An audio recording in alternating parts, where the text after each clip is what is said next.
Captain Minho walked slowly across the bridge of his ship, the Starwind. The metal floor made soft sounds under his boots. He liked the quiet moments like this when everything in space was peaceful. The Kalos system had been his home for 5 years now, and he loved every day of protecting it. "Sir, 3 merchant ships coming in from the outer edge," said Lieutenant Hana from her station. Her blue fingers moved across the glowing buttons. "They're carrying food and supplies to the trading stations." Minho nodded and smiled. This was exactly how things should be. Different alien races working together, trading with each other, nobody fighting. His grandfather had told him stories about the old days when species would go to war over small things. Those times were gone now. "Good morning, Captain," said Ensign Jiho as he sat down at his desk. The young officer was always happy and excited about everything. It reminded Minho of when he first joined the space service 20 years ago. "Morning, Jiho," Minho replied. "Anything interesting happening today?" "The usual, sir. Some gas beings want to dock at Station 7. A crystal ship needs repair work at the main port. Everything normal and boring," Minho laughed. "Boring is good in our line of work. Boring means nobody is shooting at anybody else." The bridge was calm and quiet. Minho's crew had worked together for 3 years. They knew each other well. Hana was the best weapons officer he had ever seen. Jiho could fix any communication problem in minutes. Chief Engineer Dowan could make their old ship run like it was brand new. Outside the big windows, Minho could see the busy trading stations. Ships from dozens of different worlds came and went every day. The Gentari brought their beautiful crystal art. The Nephil traded energy from their gas storms. The Velkans, like himself, provided protection and kept the peace. This was what the galaxy was supposed to look like. Different species helping each other instead of fighting. Minho was proud to be part of it. Suddenly, every screen on the bridge started flashing bright red. Loud warning sounds filled the air. Hana jumped up from her chair, her hands moving fast across her controls. "Captain," she shouted over the noise. "Something big is coming toward us." "Really big. Bigger than anything I've ever seen." Minho felt his stomach drop. In all his years in space, he had never heard the ship's alarm system sound so angry. "Show me what we're dealing with." The main screen changed to show a view of space. At first, Minho didn't see anything unusual. Then a shadow began to form against the stars. The shadow grew bigger and bigger until it became a ship. But calling it a ship was like calling an ocean a puddle. The thing was massive beyond imagination. It was dark gray metal shaped like a knife with sharp edges everywhere. Weapons covered every surface. It looked like it had been built by someone who only cared about killing things. "Where did that come from?" Minho asked, his voice quiet with shock. "I don't know, sir," Hana said. Her blue face had gone pale. "It just appeared on our screens. No engine trail, no jump flash, nothing. Like it was hiding and then decided to stop hiding." Jiho looked up from his station, his young face full of worry. "Captain, I'm getting a message from that ship." "Put it on the main screen." The image that appeared made Minho take a step backward. The being on the screen looked almost like a person, but wrong in small ways. Its skin was pink instead of blue like a Velkan. Its eyes were smaller and harder. When it spoke, its voice was cold like empty space. "This is the UES Retribution," it said in perfect galactic standard language. "All non-human vessels have 30 minutes to leave the system." Minho stepped forward, trying to look brave even though his heart was beating fast. "This is Captain Minho of the Velkan Confederacy ship Starwind. We are peacekeepers here under galactic law. I want to talk about this problem." The strange being looked at him with those cold eyes. 29 minutes remaining. The screen went black. The bridge was silent except for the soft hum of the ship's engines. "Sir," Jiho said in a small voice, "what's a human?" Minho didn't answer because he didn't know. In 30 years of traveling through space, meeting hundreds of different species, he had never heard of humans before. But somehow this human knew how to speak galactic standard perfectly. "Hana, I want to know everything about that ship. Scan it. Tell me what kind of weapons it has." Hana's fingers flew across her controls. After a long minute, she looked up with wide, frightened eyes. "Sir, I can't understand their technology.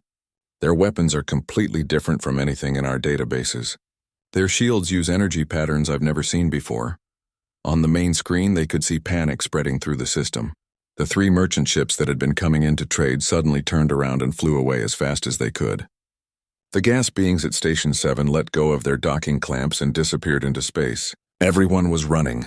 "Sir," Jiho said, his voice shaking, "all the trading stations are calling us.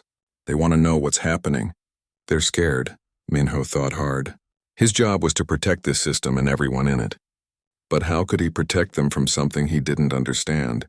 How could he fight an enemy he had never heard of before? Try to talk to the human ship again, he ordered. The same cold face appeared on their screen.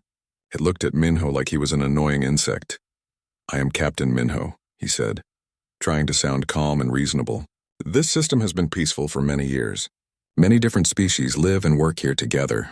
We can talk about whatever problem you have. You have 26 minutes to evacuate, the human said. This is your only warning. Warning about what? Minho asked. What do you want here? Why are you threatening innocent people? For the first time, something changed in the human's cold expression. Its mouth turned up in a small, terrible smile. Innocent, it said. Your people voted to keep my species trapped in our home system for 300 years. You decided we were too dangerous to be allowed among the stars. Did you think we would never find out? Minho felt confused and scared. I don't understand. The Velkans have never voted to trap anyone. We help different species get along with each other. Check your history files, the human said. Look for Species Containment Protocol 1157. Look up the Terra Quarantine decision. Your people's votes are all recorded. The screen went black again. Minho turned to Jiho with desperate urgency. Search our computer files. Look for anything about species containment or something called Terra Quarantine. Jiho worked frantically at his station. His hands shook as he searched through centuries of records. After what felt like hours but was only minutes, his face went white. Captain, I found it. 300 years ago, the Galactic Council voted to contain a species called humans to their home system. Every species in the galaxy agreed, including us Velkans. Why? Minho asked, though he was afraid to hear the answer. The records say humans were considered too aggressive and violent. The Council decided they needed to be watched and contained until they could prove they were civilized enough for galactic society. Minho stared at the screen showing the massive human warship, and now they've broken free. Sir? Hana called out urgently. More ships are coming into the system. I count 12 vessels responding to our distress call. Melikari destroyers, Corvani cruisers, more Velkan ships like ours. On the screen, they watched as the alien ships formed a protective line in front of the trading stations. It was a brave sight. 15 ships working together to protect innocent civilians from a threat they didn't understand. Sir? Jiho said softly. The 30 minutes are up. As if the human ship had heard him, weapon ports along its huge hull began to glow with deadly light. The Retribution moved forward slowly like a hunting animal approaching its prey. Captain Minho gripped his command chair tightly. In all his years of life, he had never felt fear like this. This human ship was about to teach the galaxy a lesson it would never forget. All ships, he said into his communication system, prepare for battle.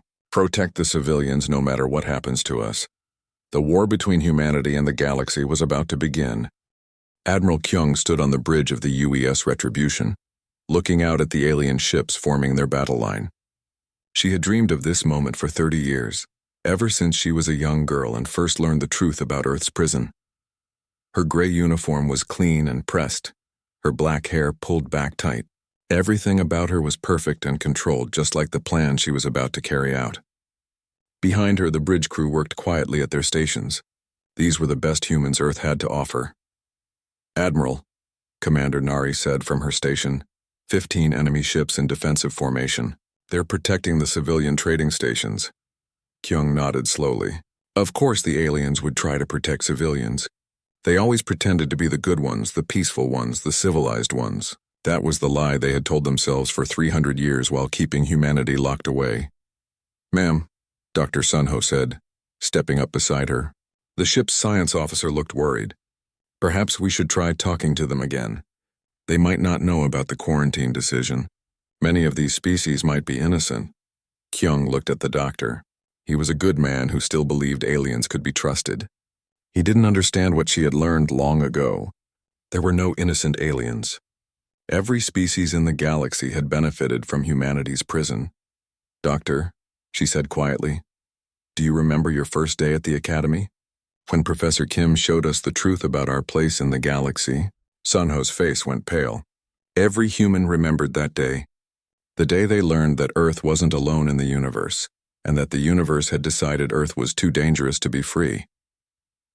Kyung remembered her own shock 25 years ago. She had been so excited to learn about aliens, about the great galactic community waiting for humanity. Then came the terrible truth. The aliens knew about humans. They had always known. They had watched Earth for centuries, studying humans like animals in a zoo. The worst part wasn't the watching. It was the decision they made. Every major species in the galaxy had voted. They decided humans were too violent, too aggressive, too unpredictable, so they built invisible walls around Earth's solar system. No human ship could leave. No alien ship would make contact. Humanity was sentenced to permanent isolation. "Admiral," the communications officer called out, "the lead alien ship is trying to contact us again." "Put him through," Kyung ordered. The blue-skinned alien appeared on the screen again. He looked desperate now, pleading. Kyung could see the fear in his alien eyes. "Please," he said. "I am Captain Minho. We can work this out without violence. Whatever happened in the past, we can make it right. There are innocent people here who have nothing to do with old decisions." Kyung studied the alien captain's face. He seemed sincere, but they all did. They were very good at pretending to care about right and wrong when it suited them. "Captain Minho," she said, her voice calm and cold. 300 years ago, your galactic council decided my people were animals that needed to be caged. You watched us fight wars, struggle with disease, try again and again to reach the stars. And you decided we weren't good enough to join you. But that was long ago," Minho said desperately. "Those people are dead. We can start over. We can welcome you into the galactic community now." "Welcome us?" Kyung almost laughed. "Give us permission to be free? Allow us a small corner of space if we promise to behave?" She stepped closer to the screen. "We don't want your permission anymore, Captain. We're taking what was always ours." She cut the transmission and turned back to her crew. Around the bridge, human officers prepared for battle with the calm efficiency of people who had trained for this their whole lives. "Commander Nari, status report. All weapon systems ready, Admiral. Drone fighters prepared for launch. Shield systems at full power. We're ready to show them what 3 centuries of forced evolution can accomplish." Kyung nodded. While the aliens had grown fat and comfortable, humans had been forced to become better, stronger, more dangerous. The prison that was meant to contain them had instead become a forge that made them into the perfect weapon. On ships throughout the system, alien commanders tried to understand what they were facing. Captain Bora of the crystal ships had never seen technology like this. Her scanners couldn't make sense of the human vessel's energy patterns. "All crystal ships prepare for battle," she broadcast to her fleet. "Our hulls have protected us for 1,000 years. No weapon can break Centauri crystal." She was wrong, but she wouldn't live long enough to learn why. General Wujin floated in his command chamber, his gas-formed body shifting colors with stress. He had fought in many battles across the galaxy. He knew how space combat worked. But something felt different about this enemy. "The human ship is moving," his officer reported. "It's coming straight toward the center of our formation." "Impossible," Wujin said. "No commander would attack 15 ships with just one vessel. It must be a trick." It wasn't a trick. It was confidence. On the Starwind, Captain Minho watched the massive human ship approach. It moved smoothly and steadily like it had nothing to fear from their combined firepower.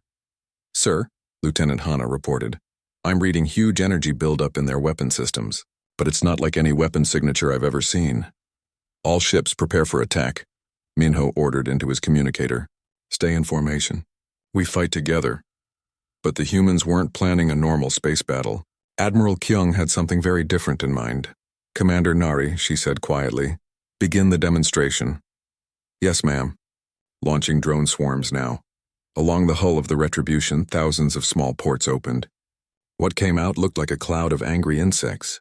But each tiny speck was a killing machine with artificial intelligence and weapons designed for one purpose: to exploit the specific weaknesses of every alien species. "What are those things?" Captain Bora asked as her sensors detected the approaching swarm. The answer came within seconds. The human drones spread out in perfect formation, each group targeting a different type of ship. They moved faster than any fighter craft the aliens had ever seen, controlled by computer minds that thought at the speed of light. Captain Bora watched in horror as the drones swarmed her crystal ships. Somehow, impossibly, they were vibrating at exactly the right frequency to shatter Centauri crystal. Her beautiful vessels, which had sailed the stars for centuries, began to crack and break apart like glass. How do they know our weakness? She screamed into her communicator. It should take years of study to find that frequency. General Wu Jin tried to use his ship's special ability to phase out of normal space, becoming like ghosts that solid objects couldn't touch. But the human drones carried strange devices that created invisible walls, trapping his gas-formed ships in shrinking bubbles. "This is impossible," he gasped as his vessel was slowly crushed. "They've studied us. They know exactly how to kill each of us." On the Retribution, Admiral Kyung watched the alien ships die one by one. 3 centuries of watching and waiting had taught humanity everything about their captors. Every weakness, every blind spot, every way to hurt them. "Ma'am," Commander Nari reported, "enemy forces down by half. The crystal ships are destroyed. The gas beings are contained. The remaining vessels are trying to retreat. Don't let any escape," Kyung ordered. "This message needs to be perfectly clear." Dr. Sunho stepped up beside her. "Admiral, they're trying to surrender. Some of those ships are broadcasting surrender signals." Kyung looked at the doctor with cold eyes. "Did they accept our surrender 300 years ago? Did they show mercy when they decided to cage an entire species?" She turned back to the main screen. "No survivors, Doctor. That's the only way they'll understand." Captain Minho's ship shook as human weapons tore through their shields. His crew fought bravely, but their technology was centuries behind what the humans had developed. "Sir," Hana reported, her voice shaking, "we've lost main power. Weapons are offline. Life support is failing." Minho looked around at his crew. These were good people who had dedicated their lives to keeping peace.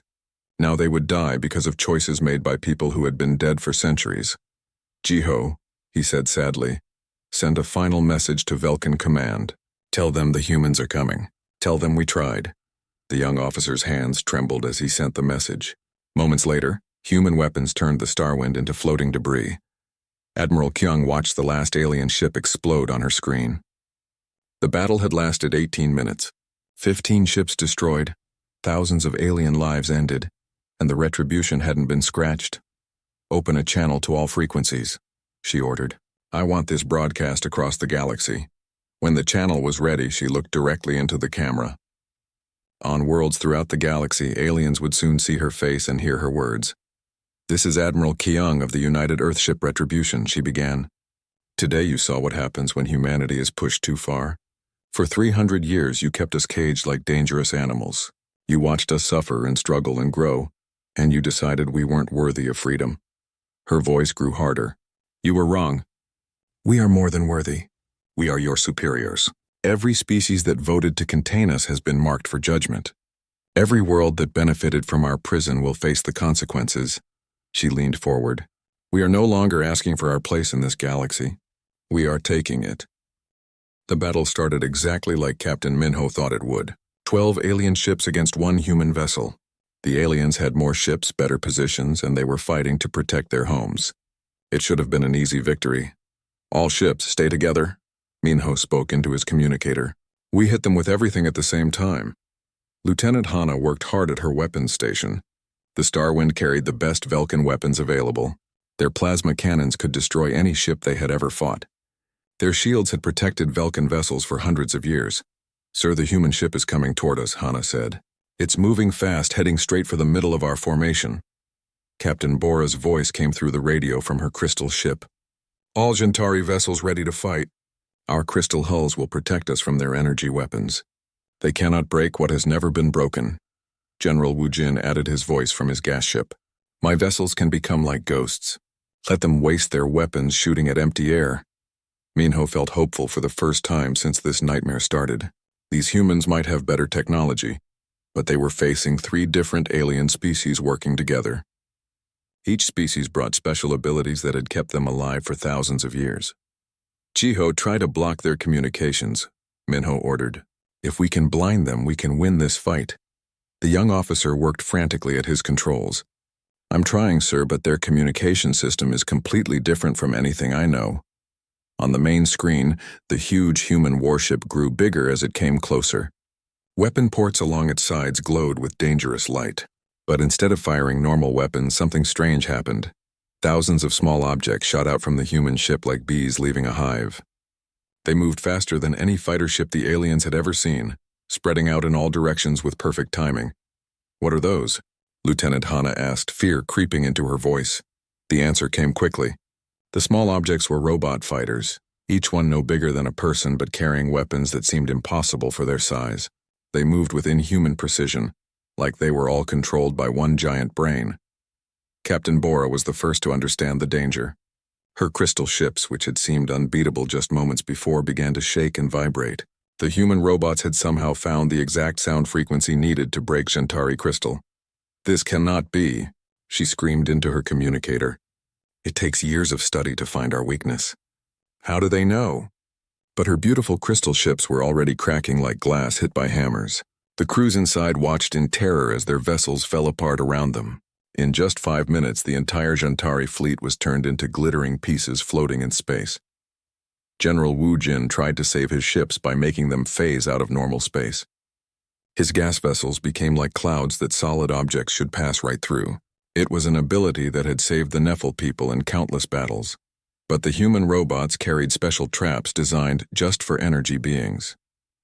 As Wu Jin's ships tried to become ghosts, invisible barriers surrounded them, slowly squeezing them into smaller and smaller spaces. Impossible. Wu Jin cried as his ship was crushed around him. "They know our secrets. They have studied us." On the Starwind, Captain Minho watched his allies die one by one. The humans weren't just winning the battle. They were showing that they knew exactly how to kill each different alien species.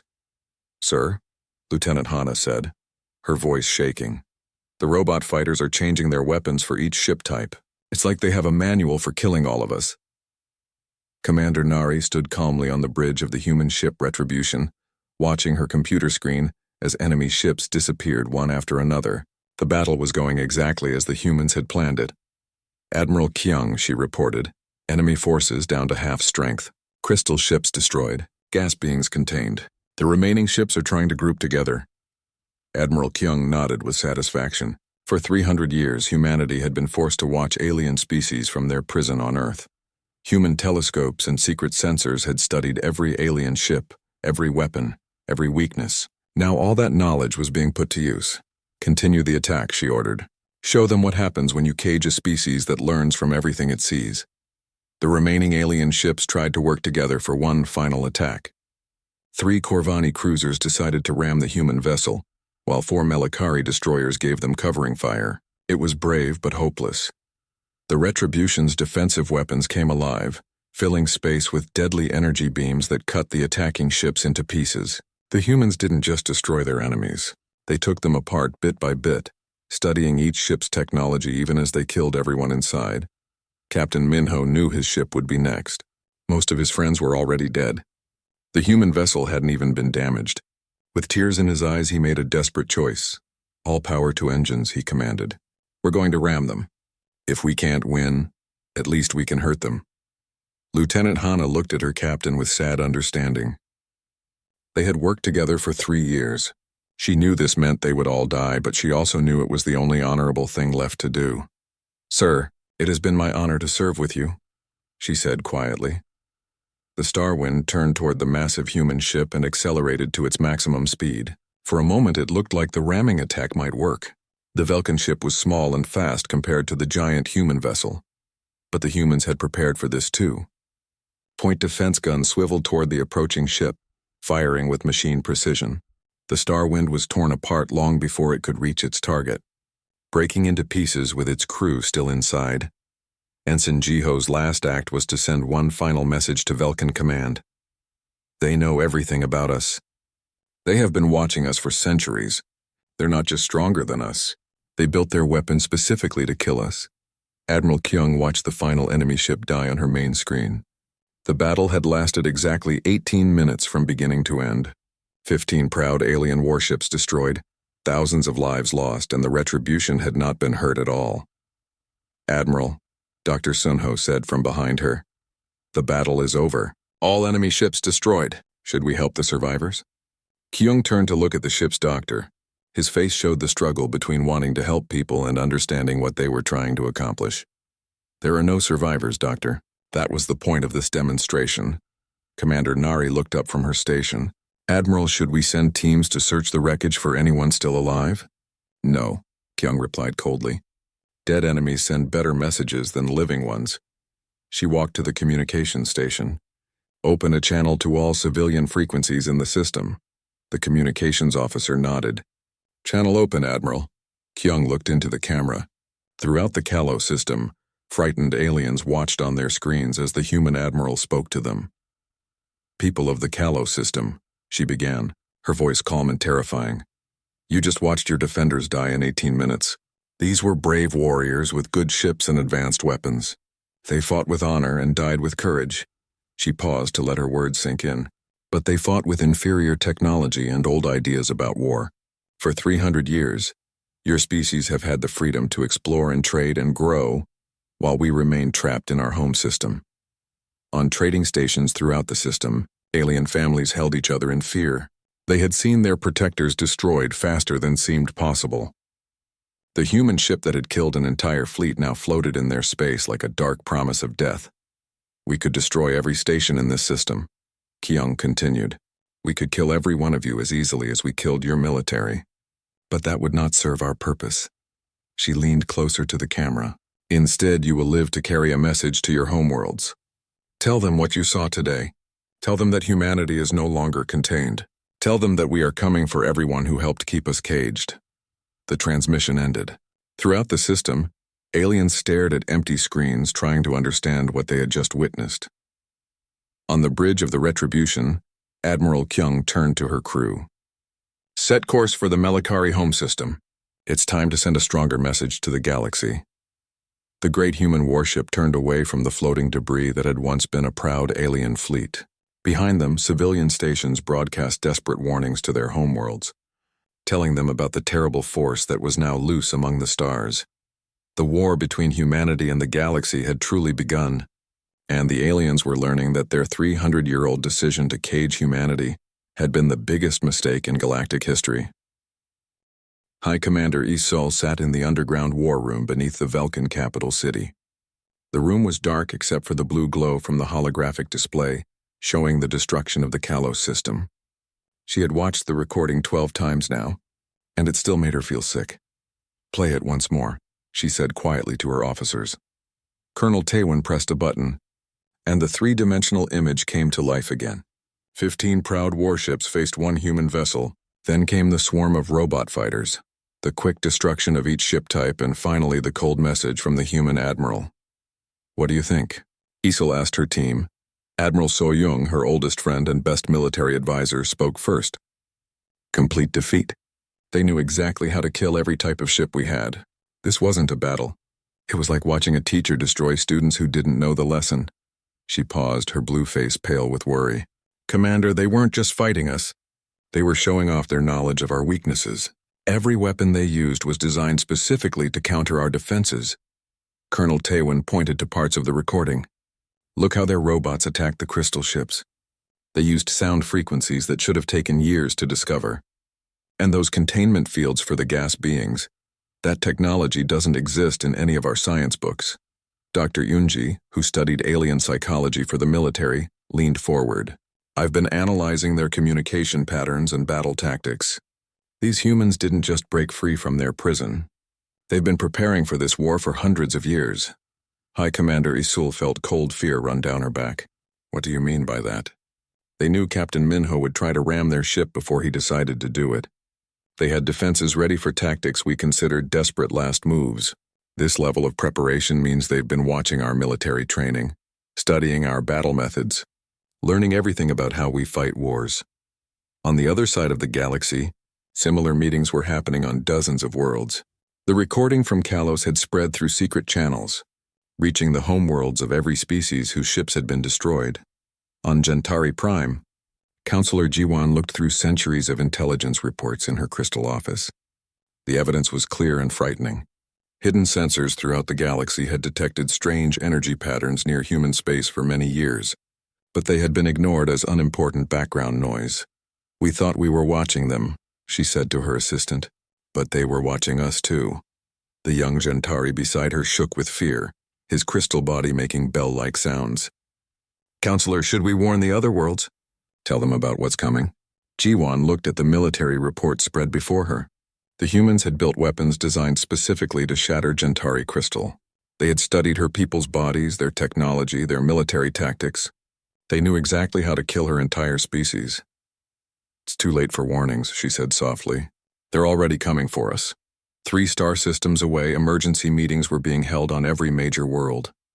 The Melikari Empire had called together their greatest military minds to study the threat. General Sang-hoon stood before a room full of officers, all of them watching the Kalos recordings. "What are your suggestions?" he asked directly. "Full military alert," said Admiral Yulim. "Call up every reserve fleet. Build defense stations around our most important worlds. We have the numbers to overwhelm them if we all work together." General Sang-hoon shook his head. "Did you see what their robot fighters did to 15 ships? Numbers won't help us if they can counter every weapon we have." Commander Junho, the youngest officer in the room, raised his hand nervously. "Sir, what if we tried to negotiate? The humans seem angry about their imprisonment. Maybe we can offer to pay them back for what was done." The room fell silent. Several older officers stared at the young commander with anger. But General Sang-hoon thought about the suggestion seriously. "What kind of payment could possibly make up for 300 years of imprisonment?" he asked. "And based on their message, I don't think they want apologies anymore." Meanwhile, in neutral space, Captain June of the Aldani Confederacy was trying to organize a different kind of response. His species had never voted for human imprisonment, but he knew that wouldn't matter to the angry humans now loose in the galaxy. "We need to form a new alliance," he broadcast to representatives from 50 different worlds. "Not all of us voted to contain the humans. Some of our species weren't even traveling in space when that decision was made." Diplomat Yuna of the Corvani Union responded from her ship. "Captain June, I respect your hope, but did you see what they did to ships that tried to surrender? They aren't interested in separating guilty species from innocent ones." "Then what do you suggest?" June asked desperately. "We just wait for them to come kill us all?" The answer came from an unexpected source. A new transmission began playing on all frequencies across the galaxy. It was Admiral Kyung again, but this time she was speaking from what looked like a bigger ship, surrounded by other human vessels. "People of the galaxy," her voice was calm and terrifying. "By now you have all seen what happened at Kalos. You understand that humanity is no longer trapped in our home system." The camera pulled back to show dozens of human ships gathered in deep space. Each one was as large and threatening as the Retribution, covered with unknown weapons. "Some of you are probably wondering if you can make deals with us," Kyung continued. "Others are building defenses and calling up your fleets. A few might even be planning attacks on human space." She smiled, and the expression was colder than empty space. "Let me save you the trouble. We have identified every species that voted for our imprisonment. We have located every world that helped keep us caged. We know who our enemies are." The transmission showed star maps with hundreds of systems marked in red. Nearly every major civilization in the galaxy was highlighted for destruction. "You had 3 centuries to change your minds," Kyung said. 300 years to contact us, to apologize, to make things right. Instead, you continued to benefit from our prison while studying us like animals in a laboratory." On Velkin Prime, High Commander Isul watched the transmission with growing horror. The star chart showed her homeworld marked for attack, along with every major Velkin colony. "Your military forces are weak," Admiral Kyung continued. "Your technology is old. Your tactics are predictable. We have studied you for centuries while you grew fat and comfortable on our suffering." The camera focused on her face again. "Some of you will try to fight. Your resistance will be noted and punished severely. Others will try to surrender. Your surrender will be accepted under our conditions, not yours." Dr. Yoonji leaned forward in her chair, studying the human admiral's face and body language. What she saw there made her blood freeze with fear. "Those conditions are simple," Kyung said. "Complete submission to human authority. Your military forces will be destroyed. Your governments will be replaced by human rulers. Your species will serve humanity just as you once forced us to serve you by staying in our cage." The transmission ended, leaving the galaxy in shocked silence. On world after world, alien leaders stared at blank screens, trying to process what they had just heard. On Zentara Prime, the galaxy's unofficial capital, Supreme Chancellor Minji called an emergency meeting of the Galactic Council. Representatives from 200 species gathered in the Great Assembly Hall, their voices creating chaos in dozens of different languages. "Order," Chancellor Minji called, her voice amplified across the huge chamber. "We must stay calm." When the noise died down, she continued. We face a crisis unlike anything in galactic history. A species we thought safely contained has broken free and declared war on civilization itself. Not on all of us, protested Ambassador Do-hyun from the Aldani group. My people never voted for the imprisonment. We shouldn't be punished for decisions we didn't make. Try explaining that to the humans, replied General Moonjin from the Melikari sector. They don't seem interested in making distinctions between guilty and innocent. Chancellor Minji looked around the chamber at representatives from species that had ruled the galaxy for thousands of years. Fear was written on every face, in every nervous movement, in every worried whisper. The question before us is simple, she said. Do we fight these humans or do we surrender to them? The debate that followed would determine the fate of galactic civilization. Some argued for immediate military action. Others wanted to try negotiation. A few suggested hiding in the dark spaces between stars until the humans grew tired of conquest. But on distant human ships, Admiral Kyung and her growing fleet were already moving toward their next target. They carried weapons designed to end the debate permanently, one dead world at a time. The galaxy had caged humanity for 3 centuries, thinking they were protecting civilization from a dangerous species. Now they were learning that the most dangerous thing you can do to a smart species is give them 300 years to plan their revenge. 6 months had passed since the massacre at Kalos, and the galaxy had learned to shake with fear whenever human ships appeared in their skies. Fleet Admiral Hyunwoo stood on the bridge of the UES Vengeance, looking through the main screen at another world that was about to learn what human justice meant. The Melikari home system spread before them, protected by the biggest defensive fleet ever put together in galactic history. 300 ships from 12 different species had gathered to make their final stand here, hoping that working together might give them a chance where others had failed. Admiral, Commander Nara said from her station. Enemy fleet confirmed. Melikari heavy ships, Corvani battle stations, Gentari crystal vessels, and parts of at least 8 other species' fleets. Just like we expected, Hyunwoo said calmly. He had known this would happen. The aliens were finally learning to fight together, but they were still thinking like the old galaxy. They still believed that having more ships could beat having better weapons. General Sang-hoon's face appeared on the communication screen. The Melikari commander looked tired and desperate, but he kept his dignity as he spoke. Admiral Hyunwoo, I am General Sang-hoon of the Melikari Defense Force. We know why you're here. We're ready to discuss terms for surrender, but we ask you to spare our civilian population. Hyunwoo looked at the alien general. Like all the others, Sang-hoon still thought this was a normal war that could be ended with talking and deals. General, Hyunwoo replied, your species voted to imprison mine for 3 centuries. Your people enjoyed freedom while we suffered in isolation. What mercy did you show us during all those years? That decision was made by leaders who died long ago, Sang-hoon said desperately. The people alive today had nothing to do with your imprisonment. We can make up for what was done. You can die, Hyunwoo interrupted. Your people had 300 years to contact us, to apologize, to make things right. Instead, you continued to enjoy the freedom that was stolen from us. The transmission ended. Around the bridge, human officers prepared for battle with the calm efficiency of people who had done this many times before. In the 6 months since Kalos, humanity had struck at 17 different star systems. Each battle had been a complete victory, each enemy fleet totally destroyed. The pattern was always the same. Overwhelming human technology followed by the systematic killing of all military forces. Some species had tried to fight back.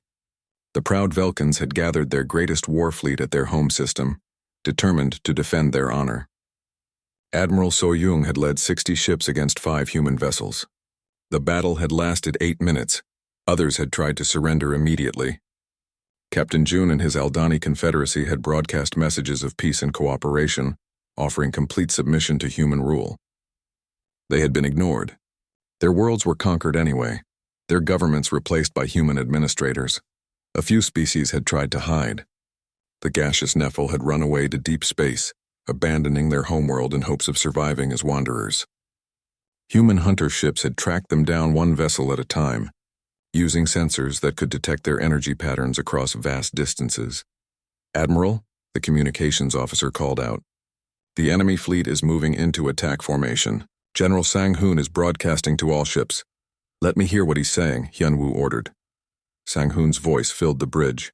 All ships, this is General Sang-hoon. Today we fight not just for our worlds, but for the freedom of all galactic civilization. These humans would make slaves of every species. We cannot allow that to happen." Hyunwoo almost smiled. The alien general still believed they were fighting for freedom. He didn't understand that freedom was exactly what humanity was taking back after 3 centuries of being denied it. The alien fleet moved forward with impressive coordination. 300 ships representing the best military technology the galaxy could produce. Their formation was perfect, their timing flawless. It was the most beautiful sight Hyunwoo had ever seen, because he knew it was about to be destroyed.